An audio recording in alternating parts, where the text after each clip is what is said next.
Guys, dito po ako sa Marikina City, sa may Santo Niño. Ito po yung pagkain.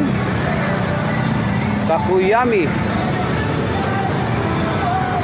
Ito po yung ayun, tawag takoyaki.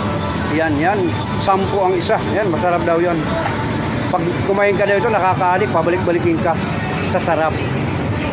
Wow, ganun ba talaga? Masarap na yan. Yan po yung